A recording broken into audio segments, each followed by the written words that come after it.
So, I bet all of you are wondering what the big fuss is about, huh? First of all, yes, I am at a bar. Got a problem with it?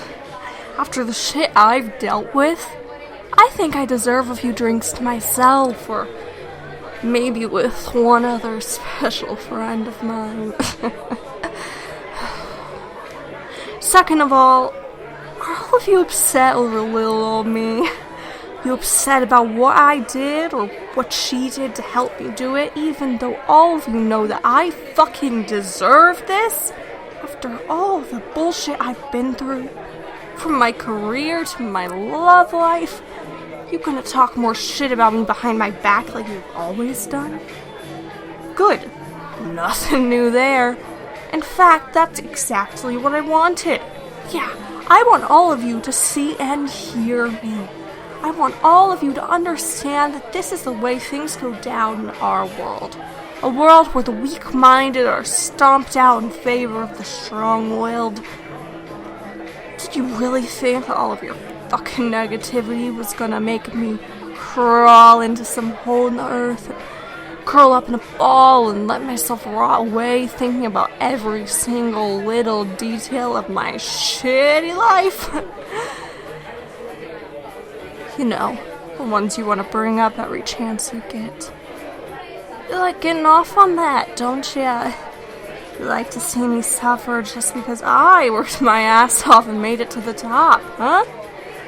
You shoved me off the mountaintop just so you could try and place a crown on your head, only to realize it didn't fit. And no matter what you try, it never fit. Well, guess what? Fuck all of you. Fuck all of you who thought that you could watch my world burn around me and stomp on the ashes just to feel a little shot of pleasure for 5 seconds of fame. All this time, you only made me more motivated to kick each and every one of you in the fucking balls and watch you slowly descend into irrelevancy. Right where you belong. Now I know who I really am. Who I always should have been. Carmen woke me up. All those people that thought they could control me, that thought they could just leave me with nothing. Well, fucking look at me now. I'm hotter than I've ever been, and I'm cruder than I've ever been. And you know what? I fucking love it. I love to ride my brand new shiny black Harley. I love it when the leather touches my skin. I love when I see all of you fucking haters and naysayers cry tears of sadness when I'm back on top where I deserve to be. And I damn sure love to ride my Scarlet Rose any damn time I please. And you know what? I don't regret a damn thing. I mean, look at me. That's it.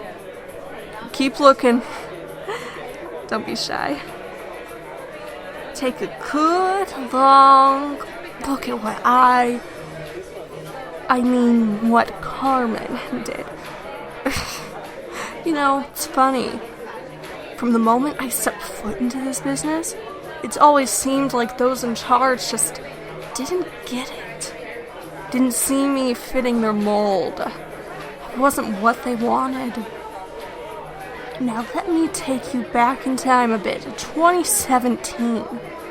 I joined VGW with the hopes of gaining similar success to my fellow Pittsburgh natives, brothers, and two of the only people whose opinion has never changed on me, and two guys who never left me behind. I came in as this small, scrawny little girl with frizzy purple hair trying to leave her past of being, quote, hardcore. And in my first appearance, I lose to some red-faced edgelord off a roll-up. I mean, sure, I got my win back and that's cool.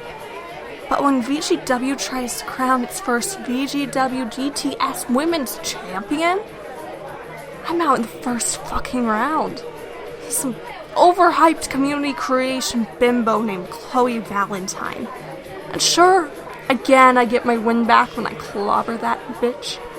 But that was overshadowed by the fact of some egotistical, arrogant, stuck-up, blue-haired cunt going to win the whole tournament.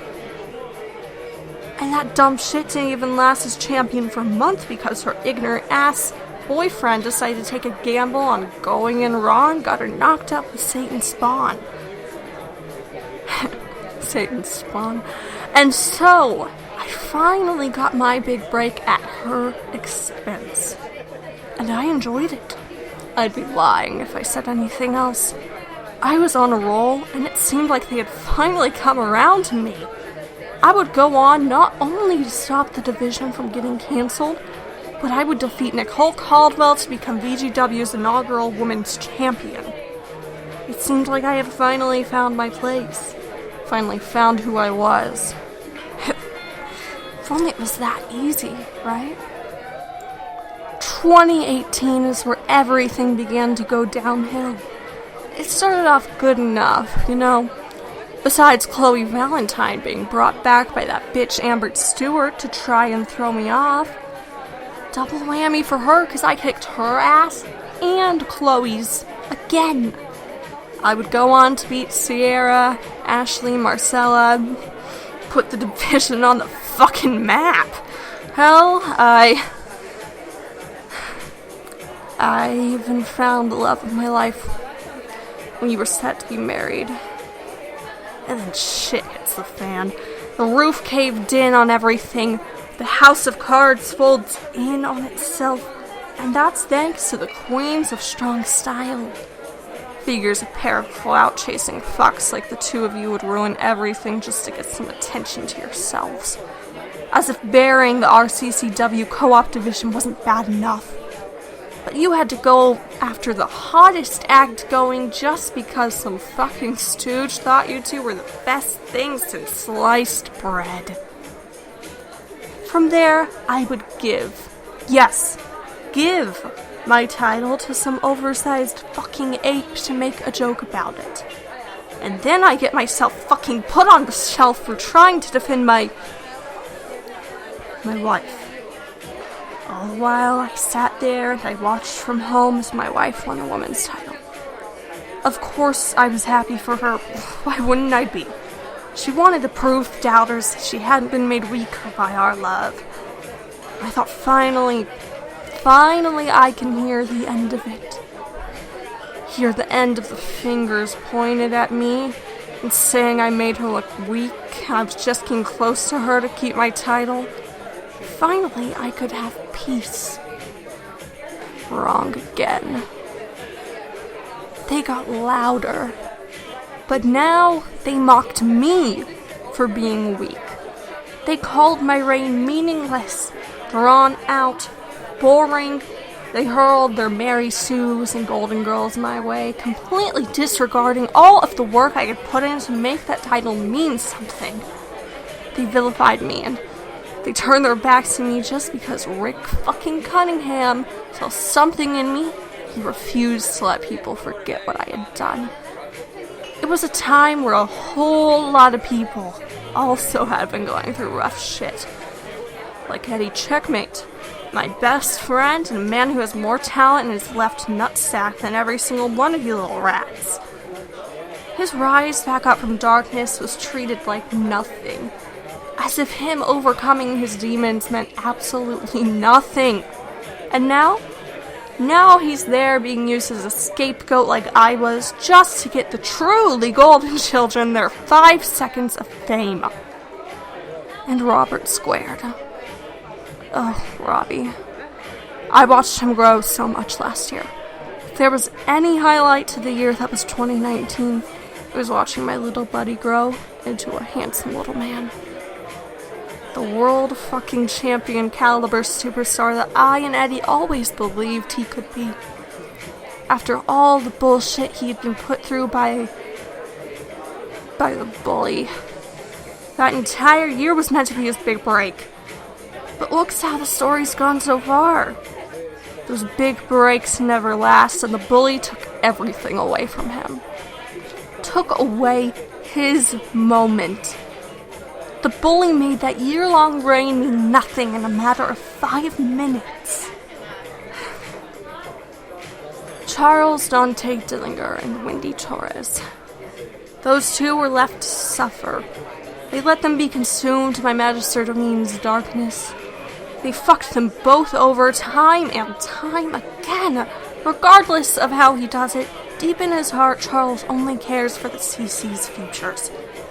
Futures that people let the fucking bully and his oversized fucking stooges try and ruin.